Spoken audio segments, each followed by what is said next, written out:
आप सभी का स्वागत है हमारे YouTube चैनल सरकारी गणित में।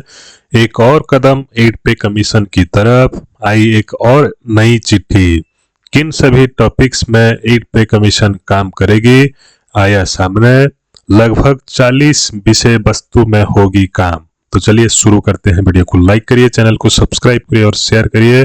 और ये जो लेटर आप लोग स्क्रीन पर देख रहे हैं ये किसके तरफ से है ना, आप लोग जानते होंगे, शिव गोपाल मिश्रा जी, जो कि स्टाफ साइड नेशनल काउंसिल के सेक्रेटरी हैं। उन्होंने एक लेटर लिखी है। किसको लिखी है ना, आप लोगों के जो प्राइम मिनिस्टर हैं उनको लिखी है। ठीक है, हमारे प्राइम मिनिस्टर क्या करे, लिखी है जो शिव गोपाल मिश्रा जी ने लिखा है। सब्जेक्ट में क्या लिखा है ना, request for amendments in term of reference TOR of 8 central pay commission and for inclusion of pension revision for existing pensioners and family pensioners. अर्थात जो टर्म ऑफ रेफरेंस है उसमें कुछ बदलाव करनी है और टर्म ऑफ रेफरेंस को अमेंडमेंट करनी है और उसके साथ साथ कुछ नए जो नियम है उसको इंक्लूजन करने के लिए भी बात की गई है, जैसे कि रिवीजन फॉर एग्जिस्टिंग पेंशनर्स, अर्थात जो पेंशनर्स हैं उनके लिए बेनिफिट कैसे आएगी, कैसे मिलेगी, उसके बात भी की गई है। उसके साथ साथ फैमिली पेंशनर्स की बात भी की गई है। तो ये जो लेटर आई है नवंबर 17 2025 का लेटर है और इसमें क्लियर कट आप लोगों को सब्जेक्ट में लिखा गया है। तो इसमें टर्म ऑफ रेफरेंस को अमेंडमेंट की बात किस लिए की गई है, किस लिए मॉडिफाई की बात की गई है ना, क्योंकि NCJCM की तरफ से इससे पहले एक लेटर आई थी और जिसमें उन्होंने टर्म ऑफ रेफरेंस को क्लियर कट बता दिया था। जैसे कि आप लोग ये देख पा रहे होंगे, इसके ऊपर मैंने पहले भी एक वीडियो की है। अगर आप लोग देखना चाहते हैं तो लास्ट में एंड स्क्रीन में आप लोग जाकर देख सकते हैं। जो टर्म ऑफ रेफरेंस का डिटेल एक वीडियो मैंने बनाई थी, आप लोग जाकर चेकआउट कर सकते हैं। तो इसको मॉडिफाई करने की बात भी NCJCM ने की है। तो वैसे ही आप लोगों को उसके साथ साथ और भी जो 40 विषय वस्तु हैं उसके ऊपर भी काम करने की बात कही है और विभिन्न प्रकार की बात उसमें दोहराई गई है। और जैसे कि omission of employees expectations in TOR और कुछ बातें जैसे कि work out on emolument structure condition to attractive talent to government service, अर्थात ऐसा एमलमेंट स्ट्रक्चर बनाया जाए जो कि गवर्नमेंट एम्प्लॉय को अट्रैक्ट कर सके। ठीक है, उसके साथ साथ और भी बहुत सारे बात की गई है, उसको हम लोग देखेंगे। Inclusion of pension revision for existing pensioners and family pensioners.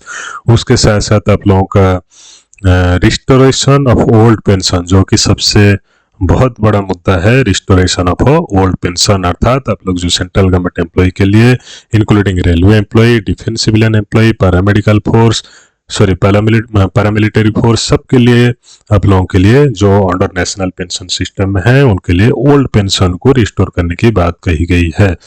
Next आप लोगों के लिए inappropriate reference on funded cost of non contributory pension schemes, अर्थात आप लोगों का जो, इसको आप लोग पढ़कर देख सकते हैं, इसमें ज्यादा कुछ नहीं है। ठीक है, नेक्स्ट आप लोगों के लिए डेट ऑफ इफेक्ट जो 8 पे कमीशन का है उसको 1/1/2026 से स्टार्ट करने की बात की गई है, मैंडेटरी बात की गई है। ठीक है, और बहुत सारे पॉइंट इसमें लिखे गए हैं और आप लोगों का जो किन किन विषय वस्तु में आलोचना होगी उसके ऊपर भी लिखा गया है। जैसे कि आप लोग ये लेटर और एक लेटर देख सकते होंगे, इसमें NCJCM स्टाफ साइड ने all members and national council constitution organisation of national council other members other जो ऑर्गेनाइजेशन सब हैं इंडिया के अंदर उनको भी लेटर लिखा गया है और उन्होंने क्या करना है ना, NCJCM को उनका जो डिमांड है लिख कर बतानी है और उसी हिसाब से NCJCM फाइनल ड्राफ्ट करके जो है गवर्नमेंट को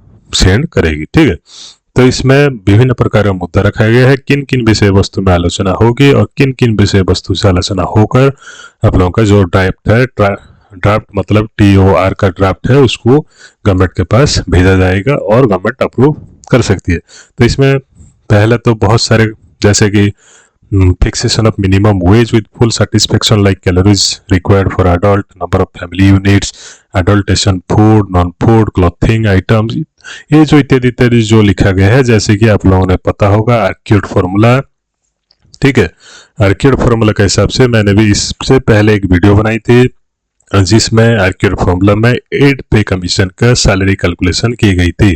ठीक है, वैसे ही आप लोग इसमें देख सकते हैं जाकर कैसे सैलरी कैलकुलेशन की गई थी और कितना आपका फिटमेंट फैक्टर रहता है, आप लोग जाकर देख सकते हैं एंड स्क्रीन में। नेक्स्ट होता है और क्या क्या विषय वस्तु में आलोचना होगी, जैसे कि फिटमेंट फैक्टर कितना रहेगा, फिक्सेशन ऑफ हाईएस्ट सैलरी कितना रहेगी, proposed of pay structure annual increment कैसे होगा, fixation pay on promotion MSCP कैसे होगा, date of effect of recommendations of the pay commission, revision of special pay granted to different categories, ठीक है, issues जो different issue है इनके लिए भी काम होगा, और क्लासिफिकेशन ऑफ पोस्ट लेवल, ठीक है, वो सब के लिए भी काम होगा, allowances and advances, transport allowance, deputation duty allowance, travelling allowance and TA on transfer, children education allowance, daily allowance, overtime allowance, risk allowance, ठीक है, इत्यादि इत्यादि ऊपर आलोचना करने की बात की है। और भी बहुत सारे पॉइंट है जिसमें 8 पे कमीशन के संदर्भ में बात करने की बात की गई है, देख लेते हैं, इसको भी देख लेते हैं, चलिए, ठीक है। तो इसमें और क्या क्या बताई गया है ना, night duty allowance, patient care allowance for nursing allowance, ठीक है, special allowance in north east reason,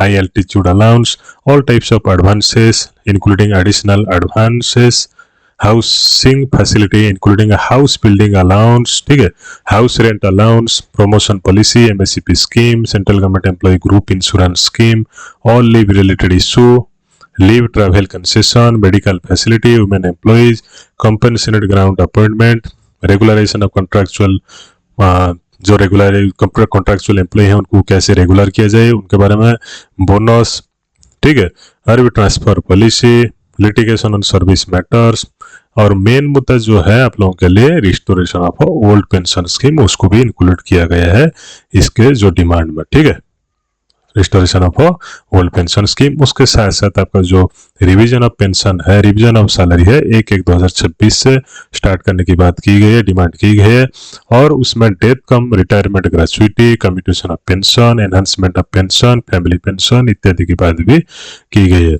तो उसके साथ ऑल जो कंस्टिट्यूएंट ऑर्गेनाइजेशन उनका जो सजेशन है उनको मांगा गया है, और उस सजेशन कब तक देने की बात की गई है, 15/12/2025, ताकि एनसीजेसीएम उसको ड्राफ्ट कर सके और गवर्नमेंट के पास उसको सेंड कर सके for finalising of a term of reference, ठीक है, ऑफ 8 पे कमीशन। 8 पे कमीशन है टर्म ऑफ रेफरेंस को फाइनलाइज करने के लिए बात की गई है, ठीक है। और बहुत सारी बात इसमें लिखी गई है, तो आप लोगों के अगर सैलरी कैलकुलेशन के बारे में पता लगाना चाहते हैं तो इसके पहले एक वीडियो की गई थी जो एक्यूरेट फार्मूला के ऊपर आप लोगों का 8 पे में सैलरी कितनी होगी आप लोग जाकर चेकआउट कर सकते हैं। उसके साथ साथ टर्म ऑफ रेफरेंस जो एनसीजेसीएम की तरफ से जो उसके पहले आई थी लेटर, उसको अगर देखना चाहते हैं वो भी एंड स्क्रीन में आपको मिल जाएगी, आप लोग उसको भी जाकर चेकआउट कर सकते हैं। धन्यवाद। वीडियो को लाइक, चैनल सब्सक्राइब, शेयर करिए।